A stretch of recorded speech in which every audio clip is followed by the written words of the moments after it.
bersyukur sekali bisa hadir di sini karena ada dua alasan. Yang pertama, tahun 96 sampai tahun 98 saya dulu ngajar di sini Pak, di extension di Fakultas Ekonomi. Saya ngajar ekonomi Islam dulu.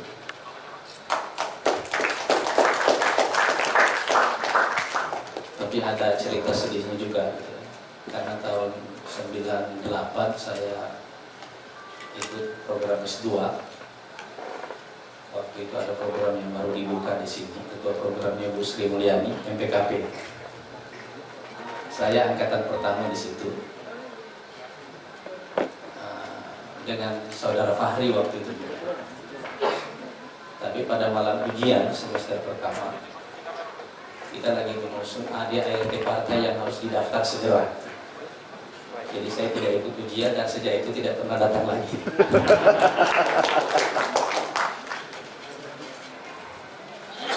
Jadi waktu itu sementara saudara Fahri jadi ketua kami dan selanjutnya sudah tidak bisa kuliah, kita sedang merencanakan pendirian partai dan saya jadi sekjen. Tapi secara umum PKS ini penuh dengan anak-anak UI. Saya sengaja mengundang beberapa di antaranya hadir ke sini. Ada Dr. Zul, Zulkifli Mansyah,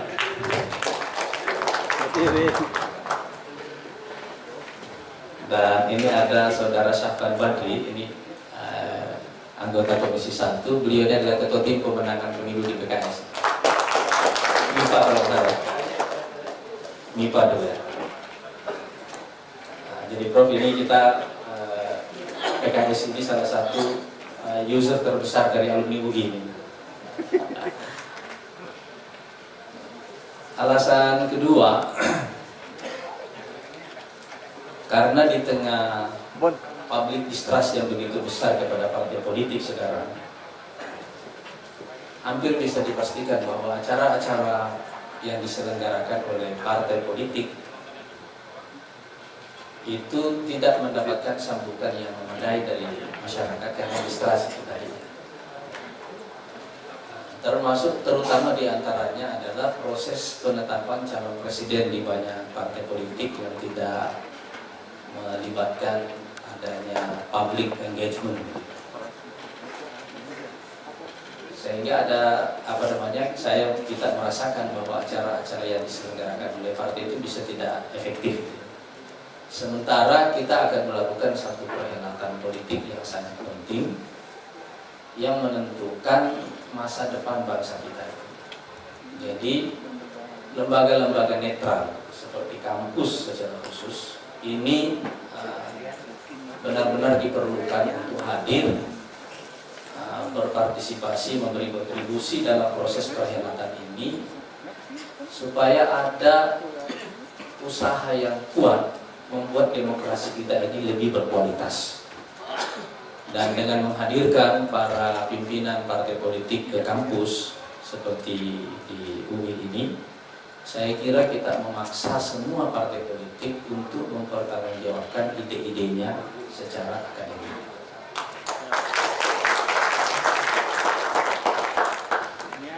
Karena itu saya ikut di semua acara-acara yang diselenggarakan di kampus. Ada Pak Hanta Yuda di programnya, sudah di beberapa kampus saya juga ikut dengan BEM.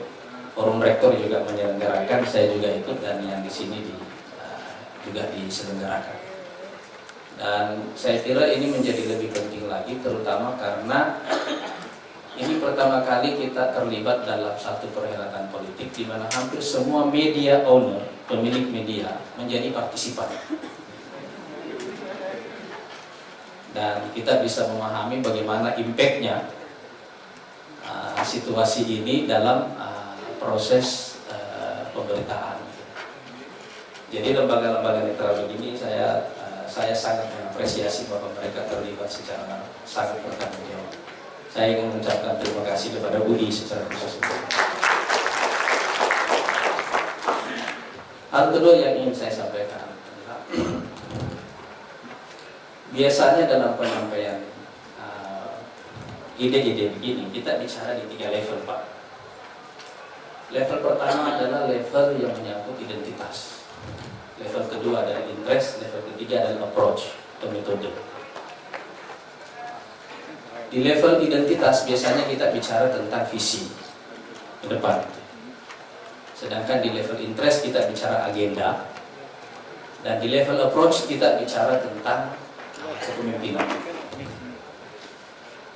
Jadi apa visinya, yang itu kita breakdown dalam bentuk agenda kerja. Yang selanjutnya baru leadership way atau approach kepemimpinan dari yang bersangkutan. Pada tahapan ini, saya kira mungkin sampai Januari, Pak, saya secara pribadi baru akan bicara di level yang pertama. Karena itu kira-kira pembicaraan ini akan menjawab pertanyaan Prof. Biran tadi. Sekarang kita ada di mana? Dan kira-kira kemana kita akan pergi, tapi bagaimana kita melakukannya, saya belum ingin menjawabnya. Karena saya ingin menyelesaikan yang satu ini dulu. Apa yang akan saya sampaikan ini, insya Allah nanti akan terbit dalam bentuk buku, mudah-mudahan bisa selesai Desember. Tapi teasernya sudah saya turunkan di Jakarta Post beberapa waktu lalu. Welcoming the third wave of Indonesian history. Dan mudah-mudahan insya Allah ada beberapa artikel untuk sekedar teaser dari buku ini. Salah satunya mudah-mudahan bisa dimuat ya. Saya sudah kirim ke Kompas kemarin, politik dan sejarah. Dan ada satu lagi tentang the new Indonesian society.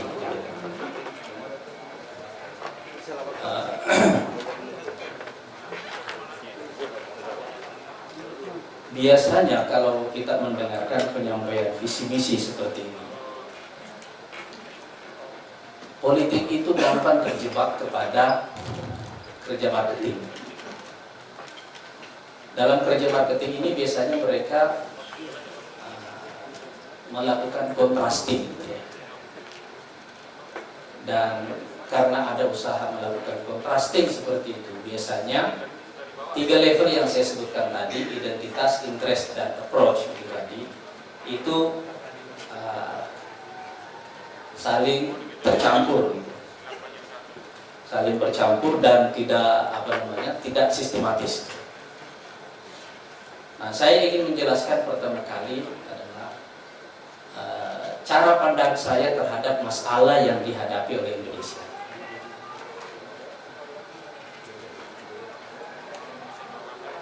Saya memilih untuk menggunakan pendekatan sejarah karena menurut saya sejarah memandang masalah kita ini jauh lebih komprehensif ketimbang ketika kita hanya menggunakan pendekatan politik atau ekonomi atau hukum dalam menghadapi masalah kita. Dan dalam perspektif sejarah ini nanti jauh lebih gampang bagi kita semuanya untuk merekonstruksi masalah yang kita hadapi secara keseluruhan, lalu kemudian mendefinisikan solusi-solusi yang kita perlukan. Saya memilih untuk menggunakan pendekatan ini karena negara kita ini negara besar, sangat majemuk, dan karena itu faktor-faktor perubahan sosialnya juga sangat variatif. Karena kadang pendekatan diagnosis itu efektif kalau kasusnya satu, one single problem, one single solution. Seperti ketika Mahathir membuat buku The Malay Dilemma, itu sering efektif pendekatan diagnosis seperti itu untuk negara dengan size seperti Malaysia. Tapi negara dengan size seperti Indonesia dengan background sejarah yang begitu rumit seperti ini, pendekatan ini harus merupakan bagian dari pendekatan holistik keseluruhan dalam membaca situasi kita. Saya sengaja ingin menegaskan ini supaya dari awal dari awal duduk masalahnya itu jelas. Biasanya karena pendekatannya diagnostis yang dilakukan oleh banyak orang, dan saya menduga-duga kira-kira selama 2 hari sebelumnya umumnya orang-orang menyampaikan pendekatan seperti ini, dan Anda akan menyaksikan Indonesia itu dilukiskan secara sangat sederhana, one single problem, one single solution. Dan karena itu biasanya mereka menulis visi tentang Indonesia ke depan dengan menggunakan adjektif. Indonesia hebat, Indonesia unggul,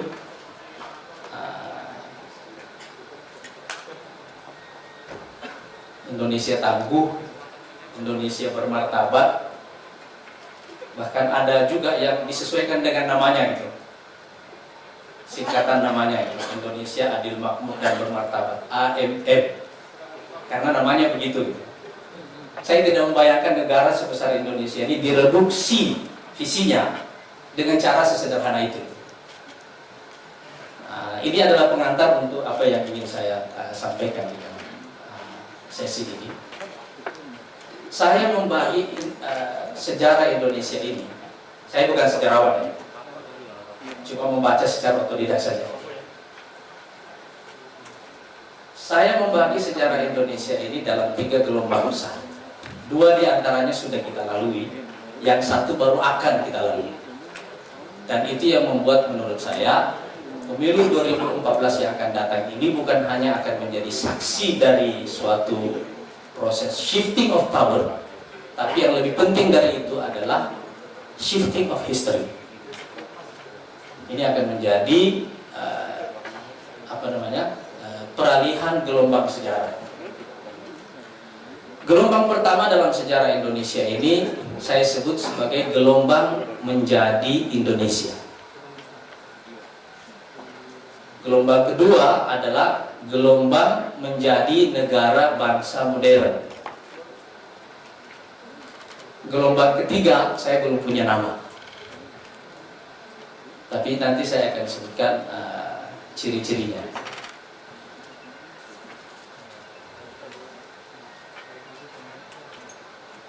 Saya menggunakan pendekatan gelombang ini karena dalam membaca sejarah itu biasanya makin besar satuan waktu yang kita gunakan dalam approach secara metodologi, itu lebih gampang membuat kita menangkap ruh dari zaman.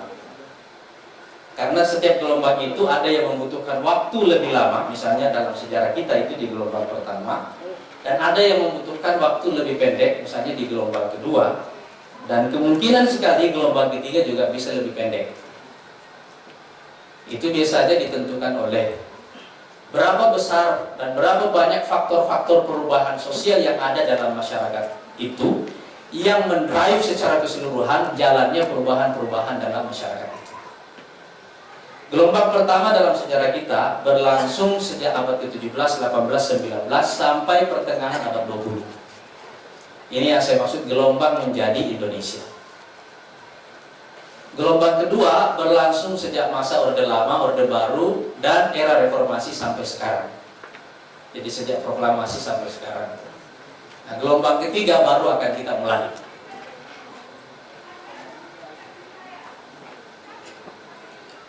Saya menyebut gelombang pertama ini sebagai gelombang menjadi Indonesia karena pada dasarnya tidak ada satu bangsa, tidak ada satu negara yang disebut Indonesia yang dulu dijajah oleh Belanda atau Inggris atau Spanyol atau Portugis di Indonesia.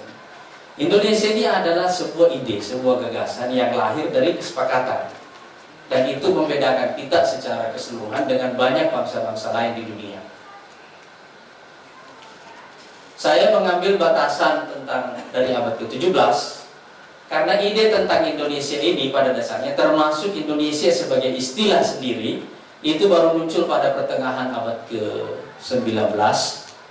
Mula-mula adalah menjadi istilah etnografi, kemudian istilah geografi, dan selanjutnya dia menjadi istilah terminologi ekonomi politik, terutama setelah Belanda itu mengintegrasikan hampir seluruh wilayah yang sekarang ini kita sebut Indonesia.